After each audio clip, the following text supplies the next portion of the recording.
Radyo 5 True FM, dito tayo sa totoo.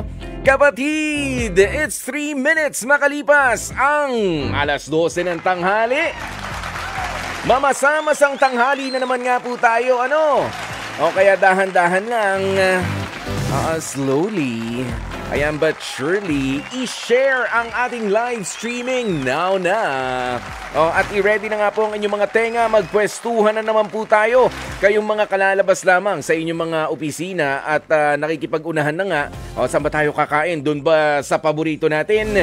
O doon sa second choice natin? Kasi punuan na. Diba ganyan? At syempre, sa mga tahanan naman, sa mga bahay, sa mga misis ng tahanan na nakasundo na ng mga bata o baka naman susundo pa lamang ng inyong mga chikiting patrol at nakikinig sa atin. Hello po sa inyo. Magandang tanghali, mga momshi. Ayan, at syempre, para po kayo'y ganahan na talaga ngayong Thursday afternoon na ito. Aba, eto na nga po ang magandang balita. Meron tayong Pamigay Thursday. Isang 250 pesos na cash prize plus isang sulit TV box. At syempre, sa ngayon po, ilakas na nga po ang inyong mga radyo. At ganun din, ilakas na nga rin po ang inyong mga monitor sa inyong mga cellphone para kahit kumakain, para hindi naman po kayo matinik. Huwag nyo naman ho akong pakatitigan. Pwede naman makinig lamang. Baka matinik ho kayo dyan sa dilis na kinakain ninyo. Dilis, may tinik. Nga! Kakatawa yun ah. Yung alamang may tinik. Nga! Ay, nako. Ayan, pero eto na muna. Isa sa mga pwede at pagkakataon para kayo ay manalo nga ng 250 pesos na cash prize natin o kaya naman ng sulit TV box. Syempre, hindi po mawawala ang ating love question of the day na ngayon pa lang ay sasabihin ko na nga po sa inyo para makasagot na rin kayo. Eto na nga po ang ating love question of the day. Nako, ano bang say mo kung super close pa rin itong jowa mo sa family ng ex-jowa niya? As in close pa rin. Magka-chat pa.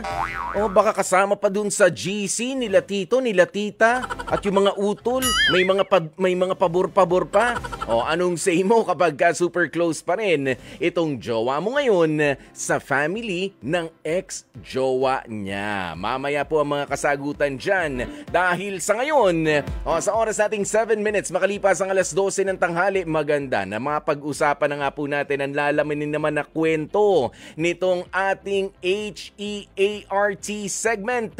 Ito po ang heart segment kung saan, kapag parehas na medyo undecided pa o unsure ang desisyon ng ating mga kausap, binibigyan nga po natin ng panibagong pakahulugan, ang salitang heart. Yan po ay pwede nilang piliin ang choice na half and half.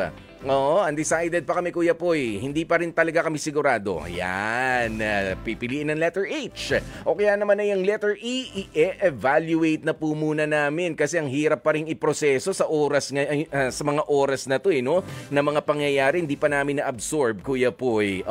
So letter E ang pipiliin namin sa salitang heart, evaluate muna. O kaya naman kapag ka naman nagkasundo na, wala nang tanong-tanong pa, okay na, approve na approve. Yan po ang letter A naman. At syempre, kapag wala na talagang magawa, malungkot man, pero hanggang doon na lang talaga, pipiliin na syempre ang letter R naman. Yung reject na. Anong say mo kung super close pa rin ni jowa sa family ng ex-jowa nyo? Aba, mega comment pa rin si tita. Aba, nangungumusta pa rin si tito. Tapos may mga favor pa rin si ate, ni ex, o kaya naman si kuya. Aba, nag-outing pa rin kayo?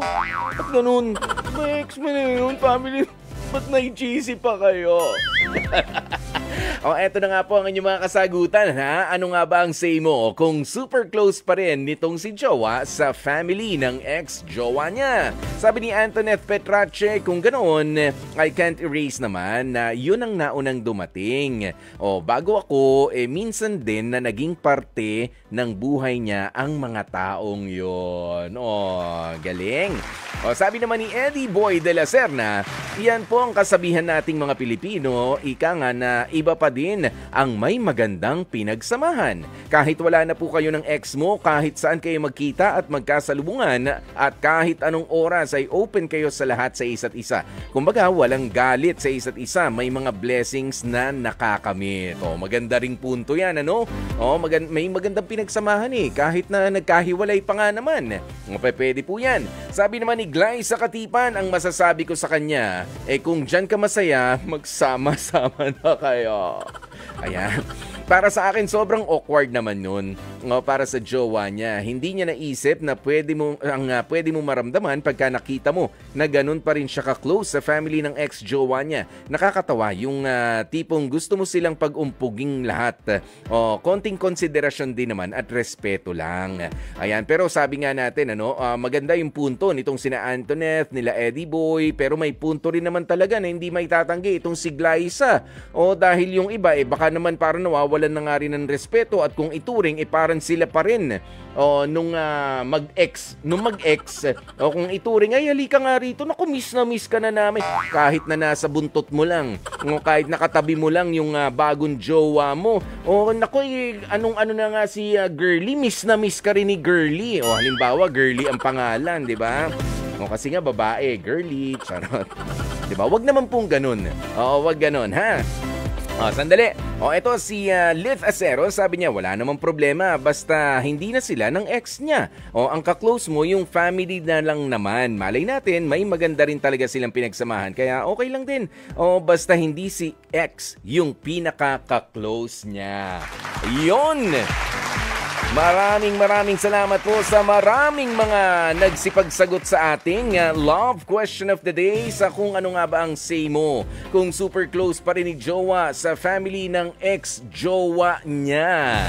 Okay, eto na muna ang ating pamigay Thursday winners naman. I-announce na nga po natin ang winners ng ating 250 pesos na cash at Sulit TV.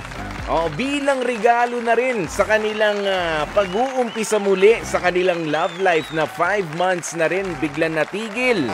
Wow!